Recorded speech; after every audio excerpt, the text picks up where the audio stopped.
Hi, everyone. Welcome. We are almost at the end of EES, which is so sad, but we are so excited for the session today hosted by DOCUSIGN. So welcome, everyone. Drop where you're joining us in the chat. We are super excited today for this session. We are excited for Kunda, who I will introduce in a moment. But first, a few reminders. Please utilize the chat throughout. We will have time for questions at the end, so please utilize the Q&A tab to drop your questions for Kunda. As a reminder, we hope you keep your messages on topic today. And at the end of the session, we'll be sharing our feedback surveys. Super important for you to give us your feedback so that we can continue to make this event something that's really impactful for you all. So with the reminders out of the way, please let me introduce Kunda, who is our speaker. He serves as the manager of inclusive career pathways at DOCUSIGN. In his role, he leads the inclusive career function across early career talent, and he is a diversity champion who enjoys bridging the gap between diverse talent and exciting opportunities. Kunda, welcome. Thank you very much. Excited to be here. Welcome, everybody. Can everyone hear me? Okay. So just a quick introduction. So my name is Kunda Musambachine, and I am based in the San Francisco Bay Area. I am originally from Zambia, which is in sub-Saharan Africa, and I've been at DOCUSIGN about 4 years now, which has been an exciting journey. It's never dull here, and I've learned quite a lot. Initially when I started DOCUSIGN, I was a recruiter that focused on all of our hiring for new grads within our engineering space. And then I started managing the internship program, for the summer interns as well as our sales interns as well. And then I got promoted to leading a team of three recruiters that supported our product function, our trust and security function, as well as DTS function. And then now my current role is the manager of inclusive career pathways, and I'm leading a team of 2. So very excited about being able to lead this area of our business as we look at diversity and how can we hire diversity backgrounds and create inclusive workforce within DOCUSIGN. Okay, so I'm excited today to be able to talk to you about the imposter syndrome. Okay. All right, thank you so much. Okay. This topic, before I continue, just wanted to give you a short agenda. We're going to look at how do we define imposter syndrome, and what are some of the manifestations of imposter syndrome, and more importantly, how do we overcome imposter syndrome? And I would like to share some affirmations with regards to help you with regards to how you navigate the imposter syndrome. I had no idea what imposter syndrome was until I was working at a company called Workday, and I remember my manager at the time said to me, "Hey, there's this workshop that needs to get done. The person that was going to do the workshop is not able to do it. Would you like to do it?" And I said, "Sure, why not?" So as I was looking through the presentation, it dawned on me, I was like, "Oh, so that's what that is." So hence, I was able to identify what imposter syndrome was, and because I've also suffered from imposter syndrome as well. All right, let's get into it. So what is imposter syndrome? Most importantly, I want to talk about when the term imposter syndrome was first coined. It was in 1978, by Pauline Clance and Susan Imes. So 1978, so not too long ago, actually. And I'm going to read the best definition that I could find for imposter syndrome. There was some definitions as well, but this is the one that I in my opinion, hits the nail on the head. So imposter syndrome can be defined as a collection of feelings of inadequacy that persists despite evidence of success. Imposters suffer from chronic self-doubt and a sense of intellectual fraudulence that override any feelings of success or external proof of their competence. Feelings of being a fraud, it's only a matter of time before being unmasked as an imposter. So let's break that down a bit. Feelings of inadequacy, not good enough, not smart enough, etc., etc., etc. The persistent feelings, of just not being good enough, feeling inadequate. So I also want to talk about the stories that we tell ourselves, because that's really, really important. And I'll share my own personal opinion too. In life, a lot of us, something may have happened, an event may have happened in our lives, and then so we've created a story around that event. Maybe you were told at some point that you're not good enough, or someone made a comment like, you're not smart, and that stuck with you.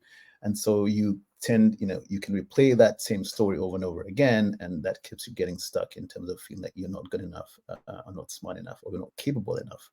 And on the other hand, people around you will look at you and say, "Well, you've done all these wonderful things," and people look at you as a winner, someone who's very successful. But in your mind, or how you really feel internally, is that you're still not good enough. That you're not capable. That you're still a fraud. And it's really important that we realize, that term and understand what an imposter syndrome is, to help us really navigate, and be able to overcome that. That you're not an imposter. Those feelings of inadequacy because of how you feel internally. Okay. Besides all the skills that you may have. And I wanted to talk about this percentage of 70% of people experience imposter syndrome. So imposters, that's a large number of people that have experienced imposter syndrome. So imposter syndrome does not discriminate. It affects anybody, at any level, within their lifetime, and it's not something that has to continue. I think myself too. When I was thinking about this topic too, when I first had the aha moment of what an imposter syndrome was, I was looking at my own self experience, and that was when I realized, oh yeah, I've also experienced imposter syndrome, and I'll talk about how that had manifested in my life, how, and when it does start to manifest in my life, I can identify that. We'll talk about those things as well. Okay. As I mentioned before, imposter 70% of people, have experienced imposter syndrome, and it does not discriminate. I wanted to show you these three very important, amazing people, Michelle Obama, Maya Angelou, and Albert Einstein, all very successful people, And so the reason I'm showing this to you is just to let you know that even people as successful as these three have experienced imposter syndrome. And I was kind of surprised too when I initially, because I only thought it only affected only a certain few people, but 70%, and here are these people that have been very, very successful who have experienced imposter syndrome. So rest assured, for all of you, or some of you who have experienced imposter syndrome, that you're not alone. This impacts a lot of people. Again, 70% of people have experienced imposter syndrome, but they've been able to overcome imposter syndrome, so it doesn't have to stay with you for your entire lifetime. Okay, and we're going to talk about ways to be able to manage what imposter syndrome when you have those feelings. Okay, mindset is important. What we think or how we think about stuff and things. Our mind can be a wonderful place, and our mind can be a scary place at sometimes. So someone who experiences imposter syndrome in their mind, their brain is telling them, this is their assumption or their perception, is like, well, so the blue part there is what they think they know. Oh, I only know this small amount of stuff, or maybe on this particular subject, and then everyone else around me knows more than I do. Think of the classroom, as an example. You're sitting in class and your professor's teaching you about the subject matter, and you've got questions. You're thinking, well, I don't want to necessarily want to raise my hand because I don't want to seem like I'm the only person who doesn't quite fully understand or comprehend what's being taught. And so sometimes it takes one particular person to raise up their hand and ask a question, and then you're like, oh, wait a minute, okay. And you look around, they're all these other people that were confused and not necessarily clear on what's being taught. So don't always assume that just a little bit, that others around you know more than you do.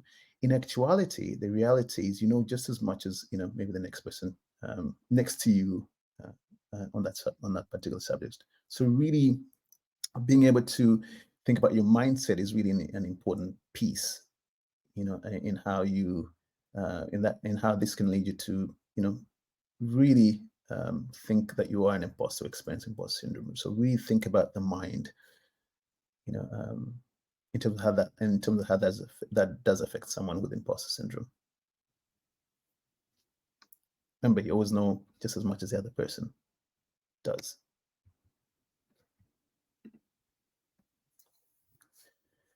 This part is I want to talk to you about personality types, in terms of how this affects people that experience imposter syndrome. And I'm also going to share this is where I'm going to share my personal experience in the personality type here, for people who struggle with feelings of being an imposter. So if you look at the personality type of someone who's a perfectionist, a perfectionist is something that I can identify, as, and I'll share a story. My career journey has taken me I've done quite a lot of things. Initially, I wanted to be an artist, and my father said, "Oh God, no, you're never making any money. You're going to be poor.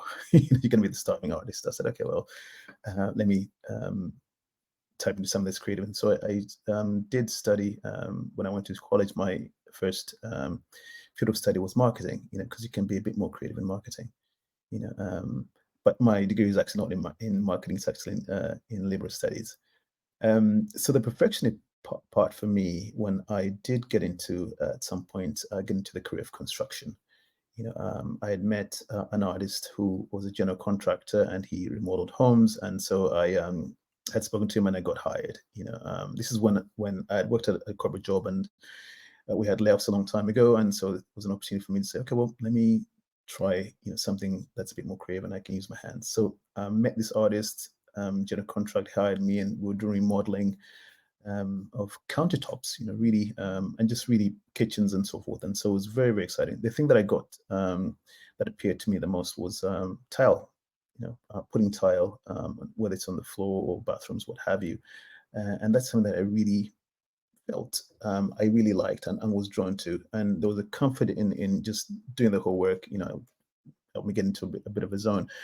And I was just the perfectionist part, really stepped in where I wanted everything to be perfect, all the corners lined up. I remember we were working at an airport in San Francisco. I'm based in the Bay Area, so in San Francisco. And I remember we were doing what would be a coffee shop, at the hotel.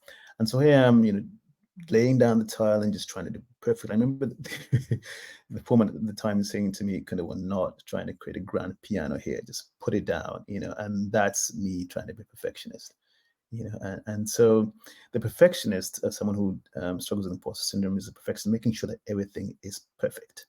That's the competency. And if it's not perfect, then I am an imposter. I'm not good enough. That's that personality type of someone who, where it comes up in feelings of imposter syndrome, is they want everything to be perfect, and if it's not perfect, then they are an imposter. They're not. The companies will be that they're not perfect. The other is the natural genius. The natural genius thinks that he or she should know. Everything should. They're intelligent enough, so everything that they're tackling, they should be able to know that. They should be able to know that because they're inherently intelligent. And if there's anything that they do not know, then they have feelings of being an imposter. Okay. And then the expert, know it all. I know everything right now. I know everything there is to know about this subject matter, because I am the expert, and they feel incompetent or experience imposter syndrome when they realize that they are not the expert, on this subject matter or whatever they're working on. And then the other part is the rugged individualist. This is someone who thinks they can do everything on their own. I can figure it out myself. I don't really need anyone else. I'm an expert. I'm the natural genius. I'm the perfectionist. I can do this all by myself. And if they're not able to do so, then they have feelings of imposter syndrome. Aha, yes, I am. I am an imposter. And then the final one is a Superman, Superwoman person or student, which I like to call this like a someone on steroids with the rugged individual, the expert, and the natural genius, all wrapped in one. And the perfectionist, I think all of them fall into the Superwoman, Superman, and person or student. Doing all the things and doing them all well, which is really, and doing them by themselves too, which is really a difficult thing to do for someone. I haven't met anyone yet, who's got all those, who's a super person, can handle and manage everything all at the same time. And when they're not able to do that, then those feelings of inadequacy and of an imposter falls into place. So I'm just for you all to think about this as I'm going through this, like which of those you identify with. Those that have experienced imposter syndrome, is this to hopefully you take note of, like, where do I fall into this category if this applies to you? For me, it was the perfectionist for sure. And when those things come up, I'm able to say, okay, there you go. You don't need to be perfect. Just do the best you can.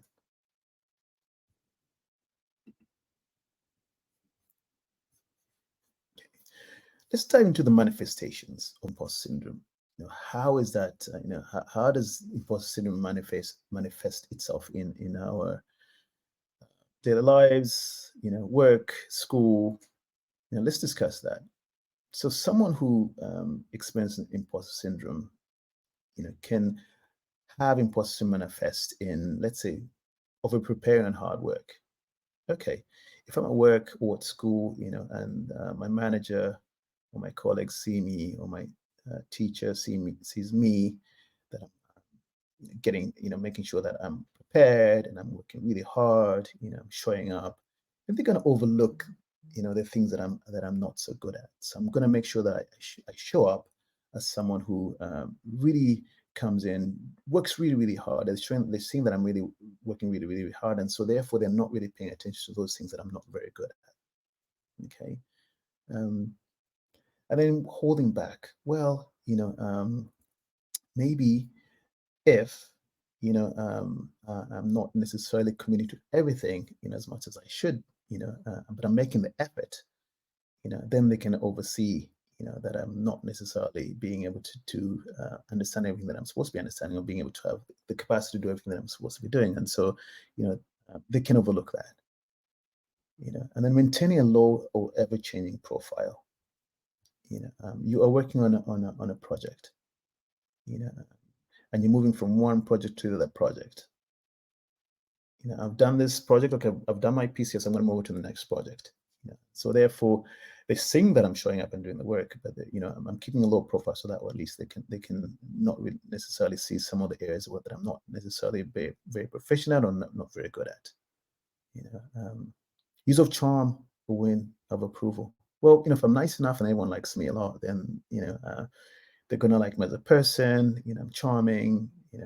And therefore they can overlook any of the areas where I am not necessarily very good at, or where they can see my areas of where I don't necessarily thrive.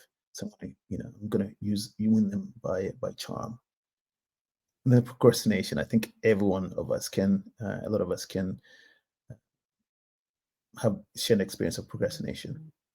Waiting at the last minute to do something. Oh, hey, you know what? I waited until the last minute, but I was able to accomplish that. That's great. Instead of just waiting. So you wait in the last minute. So if anything does come up, there's an excuse for you. You can create an excuse, or you can give an excuse for why something was not done right. So you wait until the last minute. Never finishing. You start a project. Find an excuse as to why you didn't necessarily finish that. Not asking for help when you should. Moving on to the next thing. And then the other one, self-sabotage. Self-sabotage is the big one.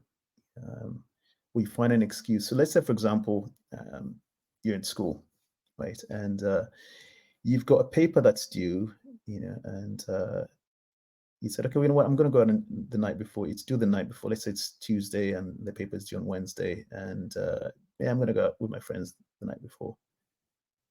So you do that, and then the paper's due, but you haven't done it. And then you create an excuse as to why you haven't done it. Because you don't feel like you can do a very good and enough job. But you have that excuse. Oh, this happened, so I was not able to do that. And then those feelings of inadequacy persist. Okay, so these are some ways in which someone who is suffering from imposter syndrome, this is some ways that the imposter syndrome can manifest. So please be on the lookout for those, and I hope, you know, for any of you that do suffer from imposter syndrome can at least identify some of these behaviors that we perhaps practice, you know, and being aware of those behaviors when they pop up and saying, okay, here I go again. So let me just take a deep breath and let me level set and move forward. And I am good enough. You know, so here's some manifestations of how the imposter syndrome can show its head, if you will. Okay. So how do we overcome imposter syndrome? Okay. It's important, as I mentioned earlier, know the signs. Know when the signs are coming up. So when you are being that perfectionist, okay, take a moment, say, okay, take a deep breath and say, okay, well, okay, I'm recognizing right now that I'm feeling as an imposter because now I'm trying to make all these things perfect. It doesn't have to be perfect. Okay, so know the signs, and when you know the signs, find some ways to be able to cope and move forward. Okay, change your mindset. I'm going to talk about the growth mindset in a bit. Change your mindset, you know, in terms of how you feel about yourself. How do you feel about the situation? You know, changing your mindset is very important. We talked about earlier on, you know, the mind, you know, because the mind can be is a place that can be really helpful for us and can be, you know, not so very good for us. So change your mindset. You are capable. You know, you're just as good as and smart as anyone else. And you have the tools. You know, you can get help if you need the help. You know, change that mindset. And I think one of the things that's also important is, you know, saying yes to opportunities. You know, and this kind of ties in with the growth mindset that I'll talk about in a few minutes. You know, say yes to new opportunities. Challenge yourself. Yeah, because in challenging yourself, you learn, and in achieving some things, you know, and overcoming some things, you get to gain confidence, you know, in yourself and your abilities, you know, and surrounding yourself with people that can help you and push you up. Fear, yes, that part, the fear. You know, fear can be very, very, very paralyzing for people at sometimes. So, you know, overcome that fear. You know, and for the most part, if you think about fear, you know, a lot of times it's centered in our mind. You know, we create this story, you know, and so it keeps us stuck on, you know, on not moving forward, of finding ways to avoid doing something. Yeah. So walk through that fear.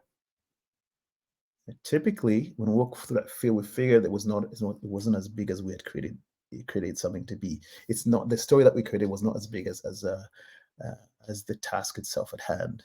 You know, and you pass that, walk that through that fear, you know, and you feel so much better. And it's always, when I think about people with fear, think about the time when you overcame something, you know, and that helps you move through it.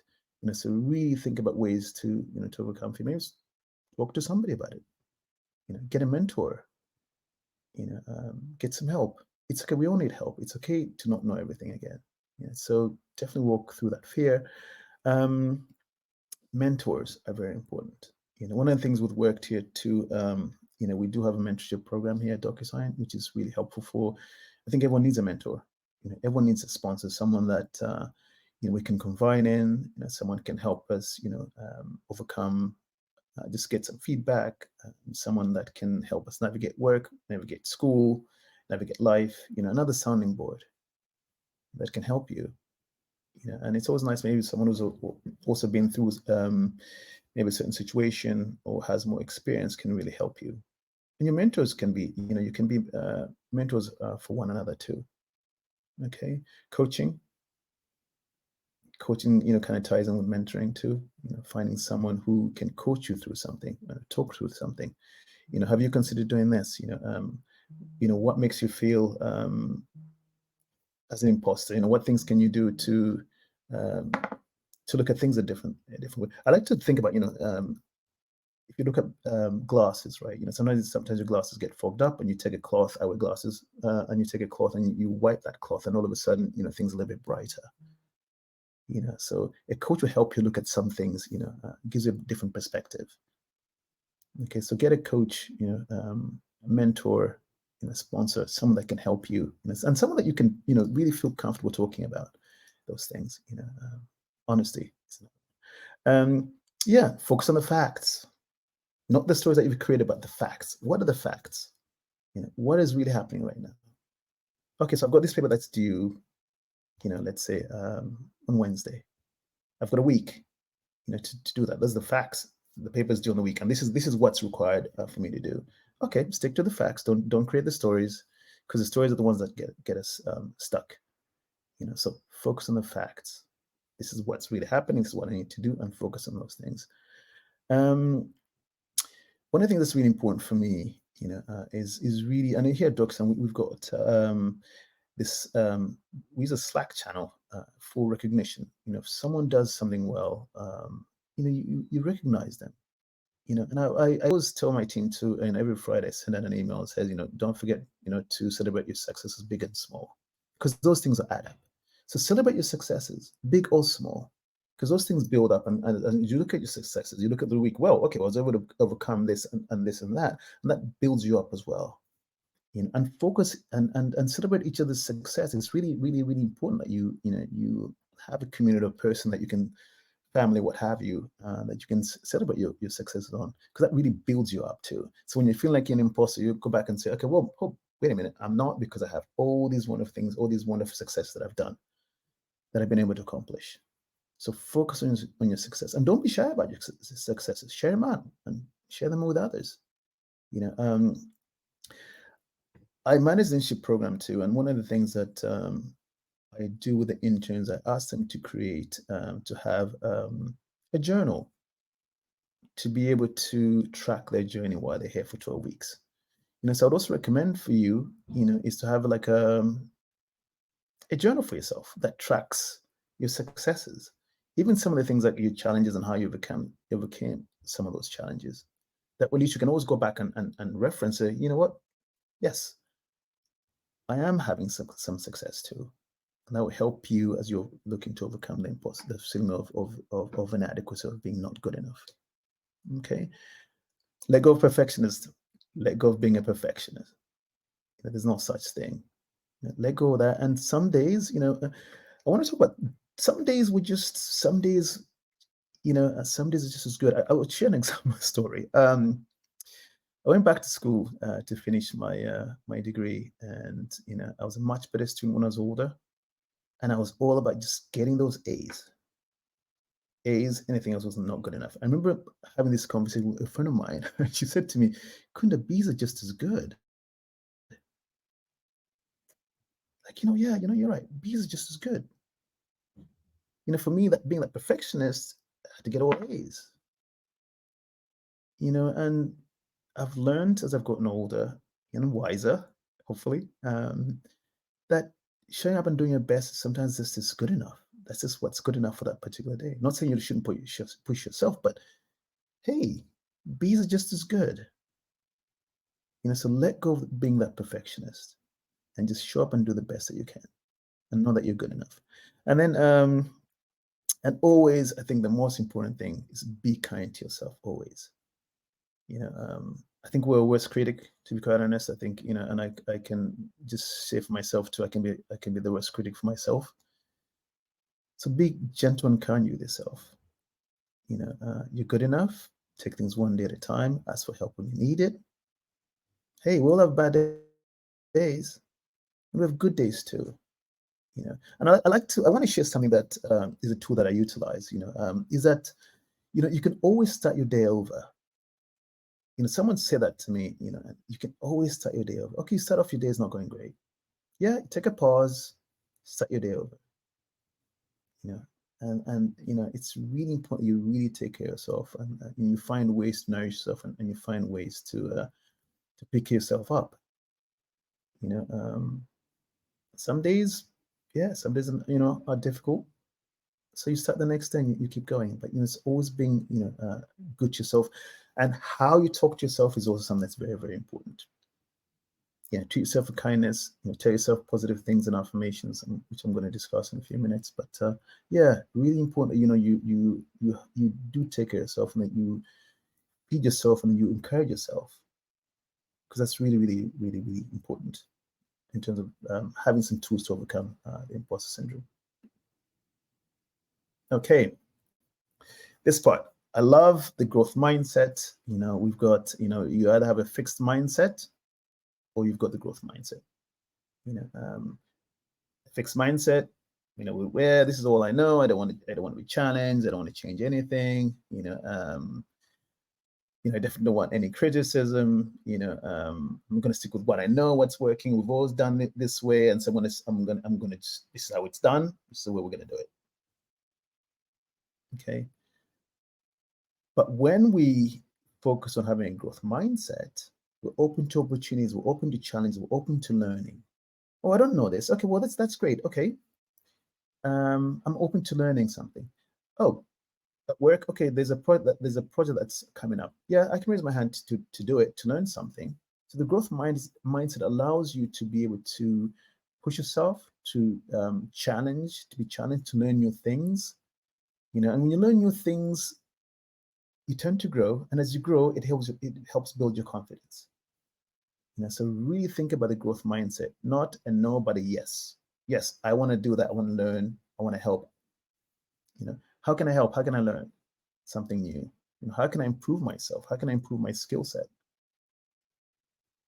Being open as opposed to being closed.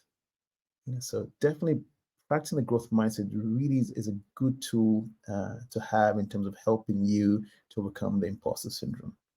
So think about that. It's also working through that fear, where you don't want to, okay, well, if I fail, what happens if I fail? Yeah, we fail all the time. If you think about the most successful people in this world, they've failed so many times.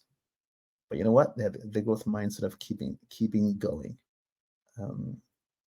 One of the things that I would also recommend is, the times that I've been doing something. For example, right now I stopped eating sugar.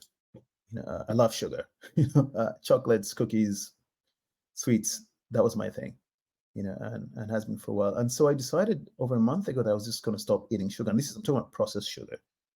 So I told my wife, so it's always nice to have somebody. For me, what works for me is if I tell somebody, then someone can hold me accountable, right? And so we can help each other, what have you. And so maybe an option or something you might want to practice is like, telling somebody, okay, I'm going to really practice having a growth mindset. Oh, great. And that way, at least that person can help you stay accountable. That's what works for me. So try that growth mindset, putting your hand up to try different things, learning different things, improving your skill set. And as you start to do that, you start seeing those successes, and that's going to really help you build yourself up, because we're all capable, and we're all good enough. All right. I'm going to end with some affirmations. Are always, I'm big on affirmations. I think those help me, in my daily practice. Spirituality is really important to me, and this is one of the things that I like to do is have some daily affirmations for me. There's one thing that I want to read that I want to share with you. I have this thing that I wrote on my wall, that I'm looking at. And it's a positive affirmation for me that really helps me and grounds me, is that, it says, start your day off with gratitude and acceptance. And for me, that's a wonderful affirmation that really grounds me that, gratitude, there's always something to be grateful for. It goes back to like that, being gentle with yourself, what are you grateful for? And then just acceptance. Sometimes things just, go AWY, but I think if you can accept it and move on, it helps. Right now, I'm feeling like I want to be the perfectionist. Okay, let's accept that. Let's take a moment and figure out why. Okay, and let's move past that. All right. So every moment provides a new opportunity. So think about that. So every moment provides a new opportunity for you. It kind of ties in with being able to stop and start your day over. Okay. In spiritual practice, it said, a breath is another new life. Right? So every moment provides an opportunity, and we can decide. Right. So think about it. Okay, right now you might be feeling a little difficult, but okay, what's the opportunity here? I can ask for help. To overcome that is an also opportunity. Controlling yourself ties into how do you show up and what is your attitude. Focus on what you can control. There's some things that we can control, and there's some things that we can't control. If technology goes haywire, there's nothing you can't control that. So focus on what you can control, and then once you and when you can do that, and then just do the best you can. So, but just focus things, something that are beyond our control. So just focus on things that you can control. Step by step. It's always important to take baby steps too with some things. With a lot of things actually. Take baby steps. Okay, set a goal. I'm going to set this goal. Take baby steps to get to that particular goal, and then celebrate that success once you've done it. Okay. Gratitude, important. Making sure that you thank those that help you. On the way up, asking for help, and also reciprocating that help that you received as well. Doing enough. I'm doing a lot right now. I'm not doing enough right now. One of the things that I've has been very interesting for me from looking at this American culture from an outsider's perspective, but also someone that's lived in this country a long time, is that it's very interesting to me, that we tend in this country constantly moving. You have to be moving. You got to be doing this. You got to be doing that. Just constantly busy, and people find it difficult to just not do anything. It's almost as though if you're not doing anything, you're considered labeled lazy. And I'm sure if I'm generalizing, this has been my experience, and so it's just finding that medium place where sometimes it's good not to do anything, just to be still. And that's one of my things that I practice. I'm actually reading a book called Stopped, which just reminds you, how do we find space and time to stop when we're busy? We don't have to keep going. And sometimes just taking a 5-minute break, whatever it is, taking a deep breath and just not doing anything for a while. And sometimes in those moments is when we find the inspiration. Okay. So don't fight with like, I'm doing too much, I'm not doing enough. Just find a balance. Do what you have to do and rest when you don't have to be doing anything. Be present. It ties into stopping, getting some time to just stop and relax. Meditation is something that's important to me. Exercise is important to me. The woods is where I live in the Bay Area, so we're really lucky to have redwoods, and so that's my place of sanctuary, nature. So finding a place where you can be present, maybe just put a timer, whatever that is, put a timer where you can just say, okay, I'm going to stop and just be present.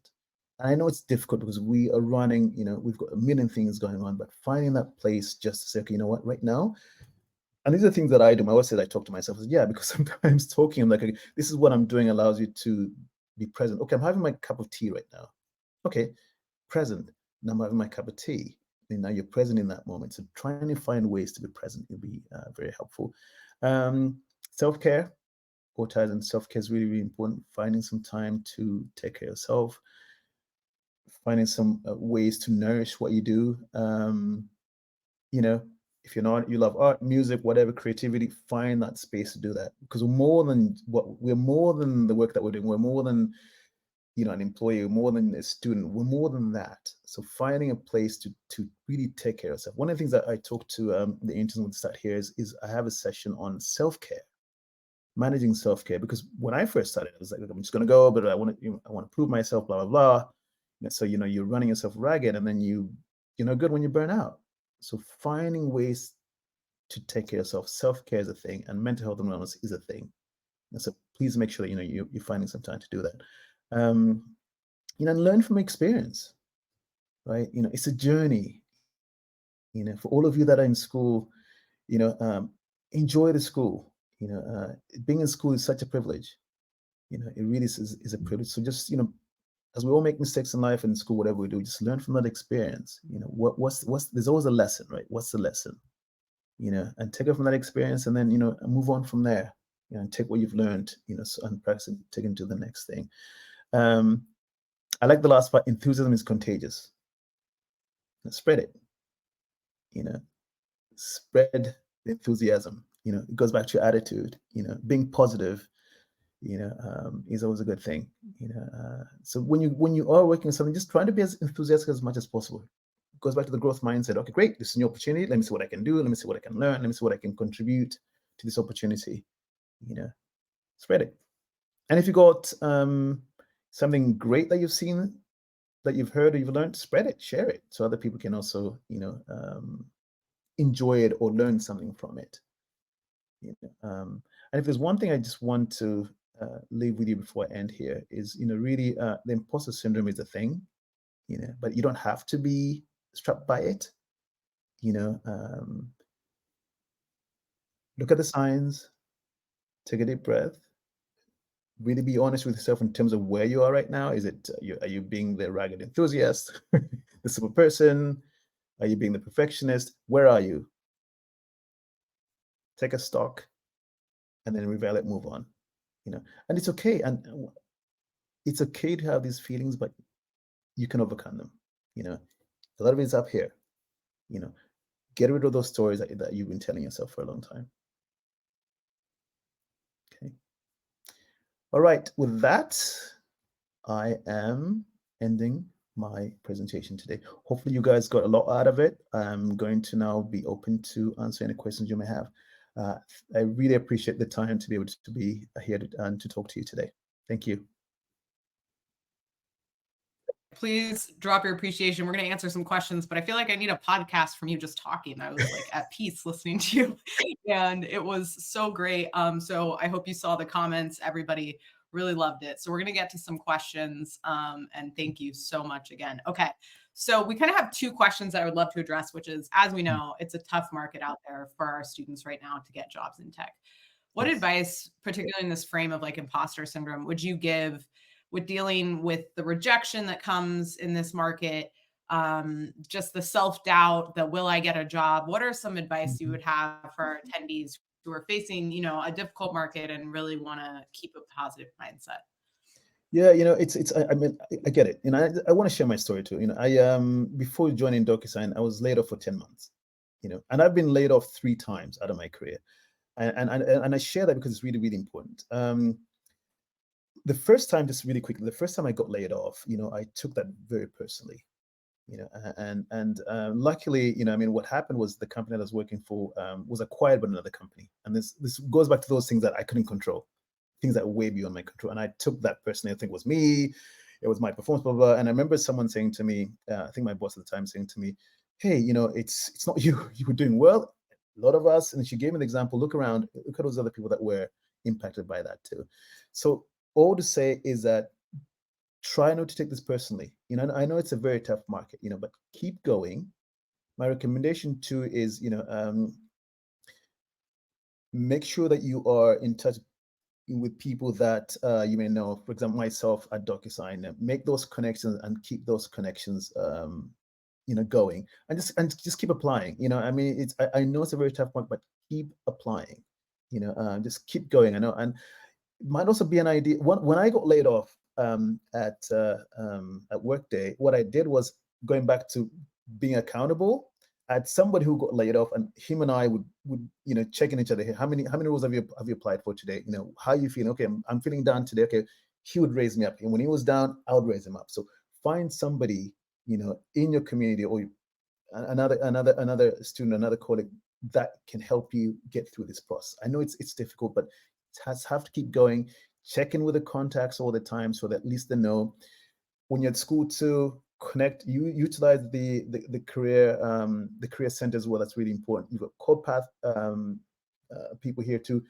Just keep connecting and just keep going. I know it can be relative, but just keep going. And then just think about the wins. Hey, okay, today I applied for X amount of jobs. That's a win. Okay, maybe I had an interview. I didn't get it. That's a win.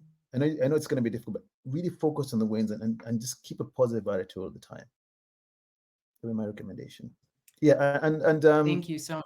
Yeah, and it's always good to get some feedback on your resumes, whatever and it's always good to ask is what was some feedback that I can get from the interview if you get an interview. Yeah, and I love your idea of like breaking it into smaller wins, right? Like, okay, we didn't get a job today, but we applied to 50 roles or we did this. And so breaking that down into manageable pieces is really good advice. Next question is from Brianna. What's one piece of advice you would give someone who wants to reframe imposter syndrome as a source of motivation rather than a limitation? Love that question.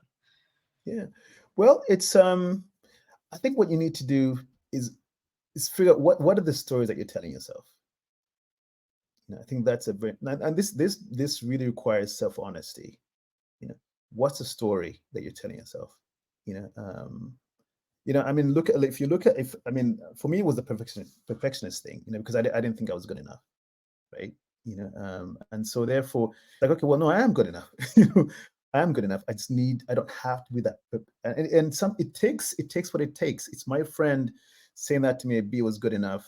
The light bulb went off. Oh, right. The construction, the boss when I was doing construction telling me, hey, we're not building a grand piano.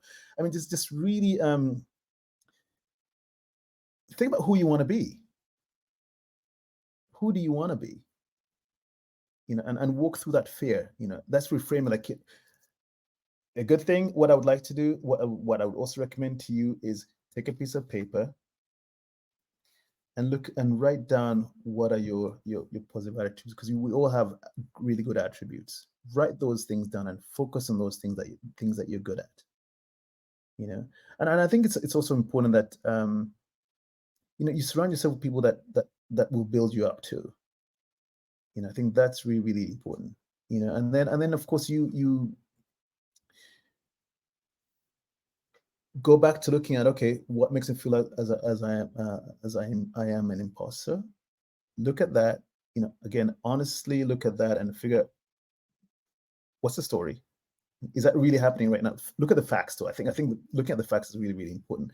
And then figure out who you want to be and then go after that. Right? That's how you're going to reframe that, I mean, but no one can reframe it for you, because you have to reframe that yourself. This is what I want. I always like to tell people, have a vision board of what you want in life. I want to get this, and that. Okay. And then, one thing at a time, focus on one thing at a time. So who do you want to be? Write down, of who you want that person to be, and then focus on that. Hopefully that was helpful. Very helpful. Thank you. Next question, which I think is interesting, and I wonder if you think there are differences. So next question is from Timothy. What are similarities and differences you see when newer professionals express their feelings of imposter syndrome versus those that are perhaps more senior? And how do you see them overcome and move forward? So if you see any differences, what are they, and maybe how they approach it differently? I mean, I don't think it's really that different. I mean, you may, okay, so for example, someone who's maybe in a senior leadership role, may have more responsibility. I'll share a quick story.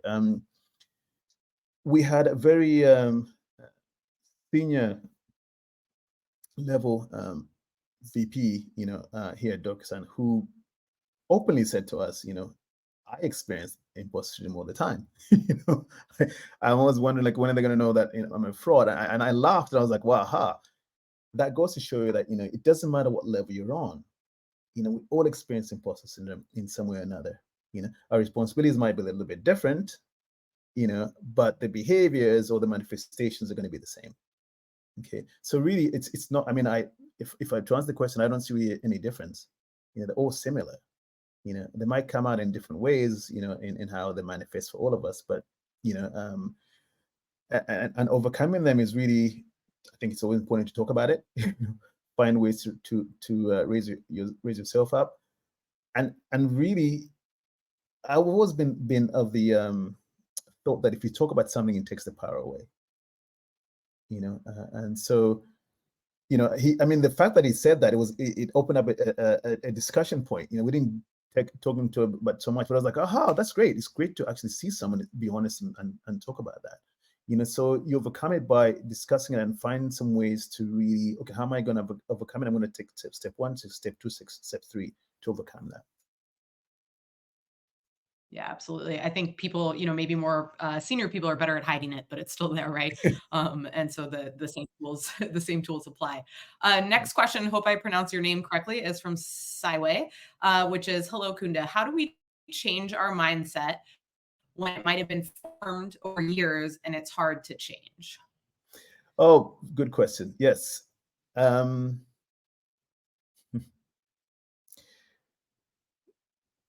The stories that we've been told, maybe it could be that environment, it could be some people that we love, tend to really form us in a sense that we carry that that story of how we, and so we start to internalize those things and we start to believe those things to be true, right? So how do you change the mindset is really, again, going back and looking at yourself, what are your assets? What are your assets? Are you where you were before? Is this really true? Are you really that person? It really does take, going back to, it really does take a sense of self-honesty. When you look at yourself and say, okay, well, telling the facts, is this really true about me? And ask, having a conversation, I've always wanted like this thing where when you talk to someone and say, what am I good at? When you look, if you were to, if someone was to ask you about, what are some of Kunda's strengths, ask the person, hey, what are some of the things that I'm good at? Because sometimes when you experience imposter syndrome, you don't see those things about yourself. Going back to even having all the success, you still feel like you're an imposter. It becomes an internal, it becomes something that you have to work on internally. But a start is like, hey, what am I good at? Okay, great, you're good at this and that. Okay, great. Okay, that's wonderful. I can take stock of that. I can look at those things. What have I accomplished so far? I've accomplished all these things. So start focusing more on the accomplishment, things that you're good at, as opposed to your deficits. And I think that will help you move forward. And just know the signs. Okay, here I am feeling as an imposter. Why am I feeling that? Why am I feeling that? Take a pause and then regroup again. I think that's going to help you if you can utilize those mechanisms. I think those tools are really important. Have some tools. What I can say is figure out what those tools are. Have those tools, and work on those tools when you're feeling as like an imposter. And over a period of time, things will change. Okay, but it's a process, step by step by step. Great advice. I hope everybody's taking notes here. Next question is from Bunmi. How do you combat imposter syndrome in moments when you are not receiving clear feedback on your work? So would love to know if you have thoughts there. It's always good to go back and if you're not clear on something, just go back and get some clarity. And that's really, really important. And hopefully, you're working with somebody who can take the time to really make sure you get clarity on something. One of the things I always like to do with my teams, like, do we have any questions? Is everything clear?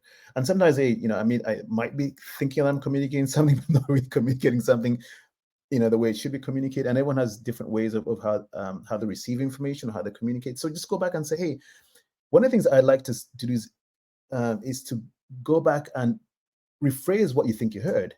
So what I'm hearing is that you want me to do X, Y, and Z. Then they can say, no. What I want you to do is this. So always get some clarity, right? So if it's not clear to you, come back and say, okay, so I just want to make sure that you and I are on the same page, and I want to make sure that I can make sure that I do this assignment or this work, whatever it is. So what you're asking me to do is X, Y, and Z. And then that way, at least they'll say, no, what I'm asking you to do is this. So just go back and ask for clarity.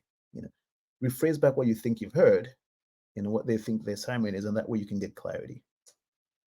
Okay, and then that way that way you're not internalizing like, oh my God, I'm not smart enough. I didn't get it. No, if you didn't get it because you didn't quite understand what what you were asked to do, so just go back and get some clarity, because that would take away all that noise, if you will. That is going to continue to foster that, oh, I'm not adequate enough, I'm not smart enough. I'm not smart enough because I didn't even get what he or she was saying. Just ask for clarity. Have the courage to ask for clarity. That's super helpful. Thank you. Okay. Last question, and this is how you led a great session. Agnes would love to know, where do we connect with you after the session, and whether you are open to mentoring people? Absolutely. I'm busy, but I'll make some time. LinkedIn. God, I can share my LinkedIn profile. Let's see. Is it possible if I shared it with you with CodePath? And Yeah, of course I can. Yeah. I actually probably have it, so I can drop it in the chat if I'm able to pull it up. But Yeah, yes, you can connect with Kunda on LinkedIn.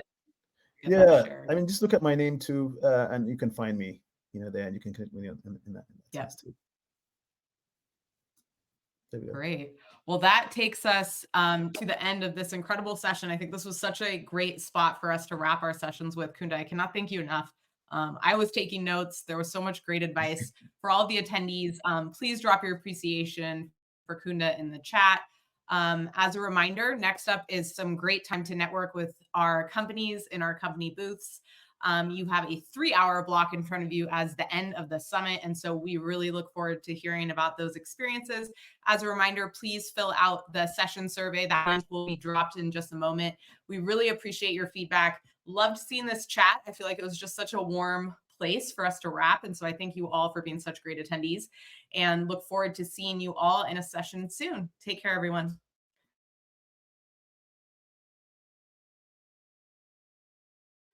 Thank you for joining us in this session. I got some information before you leave. It says, please take a moment to complete a brief survey to share your feedback. Remember how valuable feedback is.